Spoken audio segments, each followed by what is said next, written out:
నమస్తే, welcome to Leo. మనతో ఉన్నారు సీనియర్ జర్నలిస్ట్ హేమసుందర్ గారు. సార్ నమస్తే. నమస్తే అండి. ఈ మధ్యకాలంలో చూసుకుంటే కిల్ పైరసీ అనేది ఎప్పటి నుంచో వస్తుంది. మొత్తానికి పైరసీ ఒక భూతంలాగా పట్టుకుందని చెప్పుకోవచ్చు సినీ ఇండస్ట్రీ. అది టాలీవుడ్ కావచ్చు, బాలీవుడ్ కావచ్చు, ఇంకేదైనా సరే. అయితే సినిమాలకు సంబంధించి గతంలో చూసుకుంటే పైరసీ సినిమాలు ఏవైనా సరే కొంత ఏమంటారు థియేట్రికల్ సౌండ్ కావచ్చు, లేదంటే ఇంకో రకమైనటువంటి ఒక ఇబ్బందులు అయితే ఉండేవి. సరైన కరెక్ట్ ప్రింట్ అనేది లేకపోవడం వల్ల కూడా కొంతమంది సినీ లవర్స్ ఎవరైతే ఉన్నారో లేదు సినిమా చూస్తే థియేటర్లో చూడాలని చెప్పేసి అనుకున్నటువంటి భావించే వాళ్ళు చాలామంది ఉన్నారు. కానీ ఈ మధ్య కాలంలో రిలీజ్ అవుతున్నటువంటి సినిమాలు ఏవైతే ఉన్నాయో కరెక్ట్గా మధ్యాహ్నం దాటేసరికి థియేటర్కల్ ప్రింట్ అయితే వస్తుంది. సో దీనికి సంబంధించి చూసుకుంటే దాదాపు ఒక హీరోకి ఒక 50 కోట్లు మొదటి ఓపెనింగ్స్ కలెక్షన్ చేస్తే వాస్తవం చెప్పాలంటే అదే ఈ యొక్క పైరసీ లేకపోతే అదే 100 కోట్లు లేదా 150 కోట్లు వసూలు చేసేటువంటి పరిస్థితి మనం ఆలోచించుకోవచ్చు. లేదా చిన్న హీరోలు అయితే 10 కోట్ల ఓపెనింగ్స్ వస్తే దాని కనీసం ఒక 20 కోట్లు కూడా మనం దాన్ని ఊహించవచ్చు.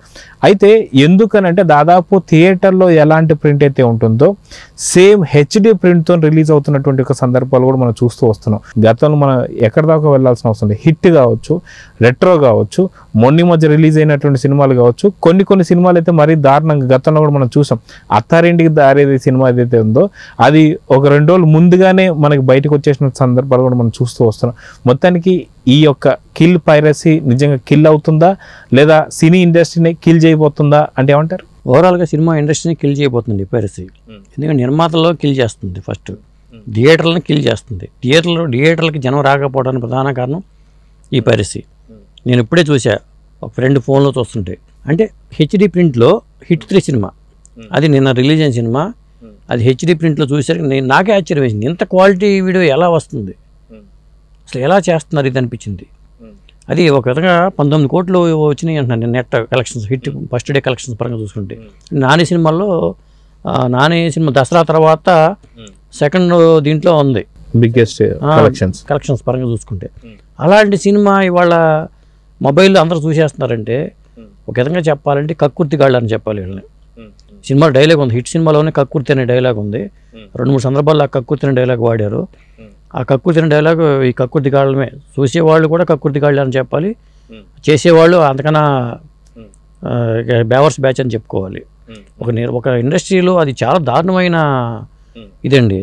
అయితే సాధారణంగా మనం చూసుకుంటే ఇంతమంది హీరోలు ఉన్నారు, ఇంతమంది ప్రొడ్యూసర్లు ఉన్నారు, అదే కాక మనకి సరైన చట్టాలు కూడా ఉన్నాయి. ఇంతమంది ఉన్న తర్వాత గవర్నమెంట్లు కూడా ఎందుకని దీని మీద యాక్షన్ తీసుకోలేకపోతున్నాయి? గతంలో మనం చూసుకుంటే ఐబొమ్మ పైన యాక్షన్ తీసుకుంటే ఐబొమ్మ ఏదో వార్నింగ్ ఇచ్చిందని చెప్పి విన్నాం. ఏంటంటే ఒకవేళ మా మీద మేము ఏం చేస్తున్నాం అని చెప్పేసి మీరు దాని మీద విచారణ కానీ లేదని చేస్తే మీ ఇండస్ట్రీనే నాశనం చేస్తానని, అంటే అంత పెద్ద మాఫియా ఉందని చెప్పేసి అనుకోవచ్చా సినీ ఇండస్ట్రీ పైన? అంటే ఏం చెప్తారు? ఇదేనండి చెప్పేది. వీళ్ళంతా ఏమవుతుందంటే పెద్ద తమిళ రాకర్స్ అనే సినిమా కూడా ఆ మధ్యన వచ్చింది. ఇప్పుడు ఐబొమ్మ పేర్లు మార్చేస్తున్నారు. ఏ ఐపీ అడ్రస్ నుంచి వాళ్ళు అప్లోడ్ చేస్తున్నారో మనకు తెలియదు. ఇది పెద్ద గ్యాంగే ఉంది వెనకాల. ఎక్కడ జరుగుతుంది ఏంటి అనేది పట్టుకోవడం చాలా కష్టం అవుతుంది. సైబర్ క్రైమ్ వాళ్ళు మనకి ఎన్ని డిపార్ట్మెంట్ ఉన్నా కానీ అది చాలా కష్టంగా ఉంది. కాకపోతే దీన్ని థియేటర్లో అది ఇప్పుడు ఎడిటింగ్ రూమ్ నుంచి లీక్ అవడానికి అవకాశం లేదండి. ఎందుకంటే నమ్మకస్తులనే పెట్టుకుంటారు, అసిస్టెంట్కి పెట్టుకున్నా కానీ నమ్మకస్తులే పెట్టుకుంటారు. అదే ఫోన్లు కానీ ఎటువంటి ఎలక్ట్రానిక్ గ్యాడ్జెట్స్ సినిమా థియేటర్ తీసుకెళ్ళలేదు, బయటకు తీసుకెళ్ళలేదు, అసలు లేదు, అవకాశమే లేదు. కానీ ఏదో విధంగా షూటింగ్స్లో కొన్ని వచ్చేస్తున్నాయి. అది కూడా చాలా జాగ్రత్తలు తీసుకుంటున్నారు, అక్కడ జరుగుతుంది. కానీ అంత ఖర్చు పెట్టి సినిమా తీసినప్పుడు దాన్ని ఒక చిన్న కెమెరాతో షూట్ చేసుకోవడం, ఫోన్ నుంచి షూట్ చేసుకోవడం, ముఖ్యంగా ఏంటంటే అసలు ఆ సన్నివేశాలు చిన్న సన్నివేశాలు కూడా మన సంక్రాంతికి వచ్చిన సినిమాలో సన్నివేశాలని బుల్లిరాజు సంబంధించిన సన్నివేశాలు తీసుకోవడం, ఇన్స్టాగ్రామ్లో వాటిలో పెట్టుకోవడం, ఫేస్బుక్లో వాటిలో పెట్టుకోవడం, ఇది సన్నివేశాలన్నీ కబ్జా. ఏంటంటే దోపిడీ, ఇది దారుణం అది. ఎందుకంటే ఆ సినిమా కనీసం 1-2 వారాల పాటు ఆ సినిమాని బతికిస్తే కనీసం ఇండస్ట్రీ బతుకుతుందండి, థియేటర్లు బతుకుతాయి. అంత చాలా దారుణంగా ఉంది పరిస్థితి అయితే చూస్తుంటే. అయితే సాధారణంగా మనం చూసుకుంటే ఈ థియేటర్స్కి సంబంధించి మామూలుగా థియేటర్లో ఫోన్లతో షూట్ చేయడం కావచ్చు, లేదా బటన్ కెమెరా అని చెప్పి ఒక మనకి ఏమంటారు అనమాట షర్టుకు పెట్టుకునే బటన్ లాగా వచ్చేటువంటి కెమెరాతో షూట్ చేసేయడం కావచ్చు, ఇలాంటివన్నీ కూడా చూస్తూ వస్తున్నాం. వాస్తవం వీటన్నింటినీ కూడా అరికట్టాలంటే ఎలాంటి చేయాలంటే ఏం చెప్తారు? నేనైతే మొబైల్స్ వీటిని థియేటర్కి వెళ్ళి చేయకూడదని చెప్తానండి.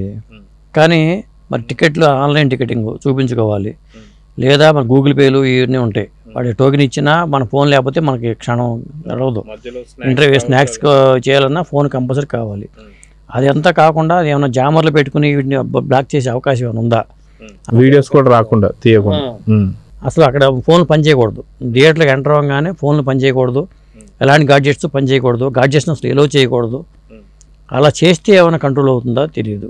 సాధారణంగా మనం చూస్తే కొన్ని డిజ్నీ హాట్స్టార్ కావచ్చు లేదా మిగతా కొన్ని ఏవైతే ఉంటాయో యాప్స్ కొన్ని మనం వీడియో తీస్తున్నా సరే దానికి బ్లాక్గా వచ్చేస్తుంది అన్నమాట. సో అలాంటి ఏదైనా సరే సిస్టమ్ పెడితే థియేటర్స్లో ఒకవేళ అప్పుడు పెట్టిన తర్వాత కూడా సినిమా ప్రింట్ వెళ్తుంది అంటే అప్పుడు ఆ స్టూడియోకి సంబంధించి కావచ్చు లేదంటే ఆ థియేటర్కి సంబంధించినటువంటి ఓనర్స్ మీద యాక్షన్ తీసుకోవచ్చు. లేదంటే ఇప్పుడు ఎవరి మీద యాక్షన్ తీసుకోవాలో కూడా అర్థం కాని పరిస్థితి అని చెప్పుకోవచ్చు. అలాంటి గ్యాడ్జెట్స్ కానీ లేదంటే అలాంటి సాంకేతికత ఏమన్నా పెడితే బెటర్ అంటారా? ఇప్పుడు గతంలో ఒక కోడింగ్ నెంబర్ కోడింగ్ వేసేవాళ్ళండి, ప్రింట్ మీద కోడింగ్ వచ్చేది, ఎక్కడెక్కడ షూట్ చేశారని తెలిసిపోయేది. అది పోయింది. టెక్నాలజీ మారిపోతున్న కొద్దీ ఇప్పుడు మారిపోయే టెక్నాలజీకి అనుగుణంగానే పైరసీని అరికట్టడానికి కూడా మారాల్సిందే. ఇప్పుడు థియేటర్లో జామర్స్ పెట్టుకుని అంత చేసినా మళ్ళీ దానికి ఒకవేళ థియేటర్ యజమానులు కూడా కోఆపరేట్ చేశారనుకోండి, యజమానుల మీద చర్య తీసుకోవాలి. లేదా క్యూబ్ పరంగా కూడా క్యూబ్ నుంచో లేకపోతే యూఎఫ్ నుంచో జరిగిందనుకోండి, వాళ్ళు కూడా బాధ్యతలు చేయాల్సిన పరిస్థితి వస్తుంది. ఎందుకంటే అలా జరగకపోతే మాత్రం ఈ పైరసీని అరికట్టకపోతే ఇండస్ట్రీ బతికి బట్టకట్టడం చాలా కష్టం అండి. అయితే ఇటీవల ఒక లైలా అనే సినిమా ఏదైతే ఉంటుందో ఆ సినిమాకి సంబంధించి విశ్వక్సేన్ ఏదైతే తన ప్రచారం కావచ్చు సినిమాకి సంబంధించిన ఈవెంట్లలో జరిగినటువంటి దాంట్లో ఆ సినిమాలో 30 years ఇండస్ట్రీ కమెడియన్ పుద్రి గారు అన్నటువంటి మాటలకి వైసీపీకి సంబంధించిన నేతలు చాలామంది చాలా బహిరంగంగా బెదిరించారు. ఏమని? ఖచ్చితంగా నీ సినిమాని హెచ్డి ప్రింట్లో బయటకు వదిలేస్తాం అని చెప్పి. సో ఇలాగా వైసీపీకి సంబంధించిన నేతలు కూడా చాలామంది ఇట్లా బహిరంగంగా అంటున్నారంటే ఇది అందరికీ తెలిసే జరుగుతుంది అనుకోవాలా? అలాంటి వాళ్ళపైన ఏదైనా యాక్షన్ తీసుకున్నారు లేదంటే ఏం చెప్తారు? అంటే ఇక్కడ చాలా పెద్ద వ్యక్తుల హస్తం ఉంటుందండి.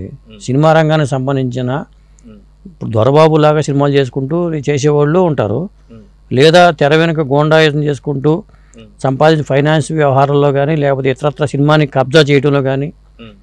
మన ల్యాండ్స్ని కబ్జా చేసే ప్రక్రియ ఎట్లా ఉందో సినిమాలను కూడా కబ్జా చేసే ప్రక్రియ ఇది. ఎవరో తీసిన సినిమాని ఎవరో తీసిన ప్రోడక్ట్ని మనం క్యాష్ చేసుకోవడం ఎంతవరకు కరెక్టు అని నైతికంగా ఆలోచించగలిగే పరిస్థితి ఉంటే అసలు ఈ పరిస్థితి రాదు. అది లేదు. ఆ నైతికత లేకపోవడం వల్లే భూములు కబ్జాలు జరుగుతుంది, సినిమాలను దోపిడీ చేస్తున్నారు, కంటెంట్ కూడా దోపిడీ అవుతుంది. మీరు యూట్యూబ్ వెబ్సైట్లో కానీ లేకపోతే యూట్యూబ్లో కంటెంట్ వెబ్సైట్లోకి వస్తుంది, వెబ్సైట్లో కంటెంట్ యూట్యూబ్లోకి వస్తుంది. ఇది కూడా ఒక రకంగా చౌర్యమే అని చెప్పాలి. రకరకాల విధాలుగా ఇది క్రియేటివ్ ఫీల్డ్లో ఇలాంటివి జరగకుండా ఉంటే చాలా మంచిదండి. అది సినిమా ముఖ్యంగా కోట్ల రూపాయల వ్యాపారంతో చిన్న చిన్న అంశాల పరంగా మీరు ఎవరు పట్టించుకోరు. ఇంత కోట్లు పెట్టి 50 కోట్లు 100 కోట్లు 200 కోట్లు 300 కోట్లు పెట్టి సినిమాలు చేస్తుంటే టక్కన మీరు ఒక చిన్న క్లిక్తో ఒక రోజులోనే ఫోన్లోకి వచ్చేస్తుంటే మన వాళ్ళు కూడా ఫోన్లో హ్యాపీగా చూసుకుంటున్నారు. థియేటర్లో చూస్తే ఉండే ఫీలింగ్కి ఫోన్లో చూస్తే ఉన్న ఫీలింగ్కి ఎంత తేడా ఉంటుందండి. ఆ సౌండ్ సిస్టంలో థియేటర్ సినిమా చూస్తే మీరు ఎంజాయ్ చేస్తారు. మీకు ఏమర్థం అవుతుందండి? బాహుబలి సినిమాని మీరు ఫోన్లో చూస్తే మీరు ఏం ఎంజాయ్ చేస్తారు? అసలు ఆ మాత్రం కామన్ సెన్స్ కూడా లేకపోవడం, చూసేవాళ్ళకి లేకపోవడం కూడా నాకైతే బాధ అనిపిస్తుంది. దాదాపు మొన్న మధ్య చూసుకుంటే సెంట్రల్ మినిస్టర్స్ ఎవరైతే ఉన్నారో ఇలాగ పైరసీ వల్ల కావచ్చు దాదాపు 50,000 కోట్ల నష్టం అయితే జరుగుతుంది సినీ ఇండస్ట్రీకి అని చెప్పేసి అయితే కొన్ని వార్తలు అయితే వచ్చాయి. సో ఇన్ని కోట్లు నష్టపోతున్నటువంటి ఒక సినీ ఇండస్ట్రీ కావచ్చు, అదేవిధంగా సెంట్రల్ గవర్నమెంట్ కావచ్చు, లేదంటే మనకు నిఘా వర్గాలు కావచ్చు, లేదంటే పోలీసులు కావచ్చు, ఖచ్చితంగా దీనిపైన కఠిన చర్యలు తీసుకోవాల్సిన అవసరం ఉందా లేదా అంటే ఏం చెప్తారు? 100% ఉందండి.